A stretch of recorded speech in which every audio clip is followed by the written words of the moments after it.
आयोग। तर निवडणूक आयोग हा संविधानाच्या 324व्या कलमानुसार आपल्याला अस्तित्वात आलेला पाहायला मिळते। तर निवडणूक आयोग ही एक स्वतंत्र यंत्रणा आहे। निवडणूक आयोग ही स्वायत्त आणि स्वतंत्र यंत्रणा आहे। तिसरा मुद्दा आहे, राष्ट्रपती हे आयुक्तांची नेमणूक करतात। निवडणूक आयोगामध्ये एक मुख्य निवडणूक आयुक्त असतो आणि दोन त्याला सहकार्य करायला निवडणूक आयुक्त असतात। त्यांची नेमणूक कोण करते? राष्ट्रपती। चौथा मुद्दा आहे, एक मुख्य निवडणूक आयुक्त व दोन अतिरिक्त निवडणूक आयुक्त असतात। याच्यानंतरचा आपला मुद्दा होता निवडणूक आयोगाची कार्य। निवडणूक आयोग काय कार्य करते? तर पहिलं कार्य आहे मतदार याद्या तयार करणे।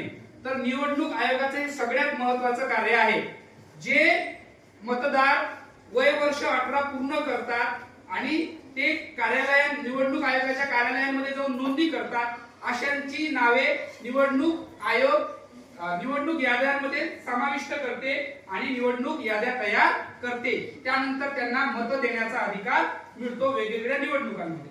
दुसरा मुद्दा आहे, निवडणूक आयोगाचं दुसरं कार्य आहे निवडणुकांचे वेळापत्रक व संपूर्ण कार्यक्रम ठरवणे। ज्याही राज्यांमध्ये किंवा देश पातळीवर ज्याही पद्धतीची निवडणूक असेल तर त्यांचं वेळापत्रक ठरवणे, म्हणजे केव्हापासून अर्ज करायचे, केव्हापासून उमेदवारांनी अर्ज दाखल करायचे, केव्हा मतदान होणार, किती टप्प्यांमध्ये मतदान होणार, निकाल केव्हा जाहीर होणार, हे सगळं कार्य निवडणूक आयोग या मुद्द्यांच्या माध्यमातून करते। निवडणुकांचे वेळापत्रक व संपूर्ण कार्यक्रम ठरवणे। तिसरं कार्य आहे उमेदवारांच्या अर्जांची छाननी करणे। जे उमेदवार निवडणुकीमध्ये उभे राहतात आणि अर्ज करतात तर त्यांनी केलेला अर्ज, म्हणजे त्यांचे नाव, गाव, त्यांच्या कुटुंबाची माहिती, त्यांची आर्थिक परिस्थिती किंवा त्यांनी जो अर्ज केलेला आहे तो कोणत्या प्रवर्गातून केलेला आहे, त्याचे पुरावे योग्य आहेत की नाही याची छाननी करण्याचं काम निवडणूक आयोग करते। चौथा मुद्दा आहे राजकीय पक्षांना मान्यता देणे। राजकीय पक्ष जे उमेदवार उभे करतात तर ते उमेदवार जर चांगल्या मताधिक्याने निवडून आले आणि विशिष्ट निकषांमध्ये राजकीय पक्षाच्या निकषांमध्ये जर बसत असतील तर त्यांना मान्यता देण्याचं काम सुद्धा कोण करते? निवडणूक आयोग करते। त्याच्यानंतर शेवटचं कार्य आहे निवडणुकी संबंधीचे वाद सोडवणे।